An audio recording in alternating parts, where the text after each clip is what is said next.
पाकिस्तान और अमेरिका के दरमियान ताल्लुकात की नई मंजिलें तय होने लगी हैं। अमेरिकी सदर डोनाल्ड ट्रंप और वज़ीर आज़म शहबाज शरीफ की व्हाइट हाउस में होने वाली मुलाकात ने दोस्ती के नए ज़ाब्ते तय कर दिए।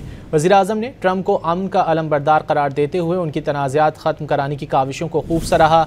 मुलाकात में सिक्योरिटी और दहशतगर्दी से निपटने के लिए इंटेलिजेंस के शोबों में ताउन मज़ीद बढ़ाने पर जोर दिया गया। वज़ीर आज़म ने कहा कि ट्रंप ने पाक भारत जंग रुकवाकर जनूबी एशिया को बड़े सानहे से बचाया।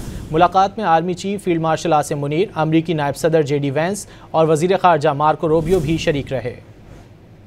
पाकिस्तान और अमेरिका के दरमियान ताल्लुकात की नई मंजिलें तय होने लगी हैं। अमेरिकी सदर डोनाल्ड ट्रंप और वज़ीर आज़म शहबाज शरीफ की व्हाइट हाउस में होने वाली मुलाकात ने दोस्ती के नए ज़ाब्ते तय कर दिए। वज़ीर आज़म ने ट्रंप को अमन का अलमबरदार करार देते हुए उनकी तनाज़ात ख़त्म कराने की काविशों को खूब सराहा। मुलाकात में सिक्योरिटी और दहशतगर्दी से निपटने के लिए इंटेलिजेंस के शोबों में ताउन मज़ीद बढ़ाने पर जोर दिया गया। वज़ीर आज़म ने कहा कि ट्रंप ने पाक भारत जंग रुकवाकर जनूबी एशिया को बड़े सानहे से बचाया।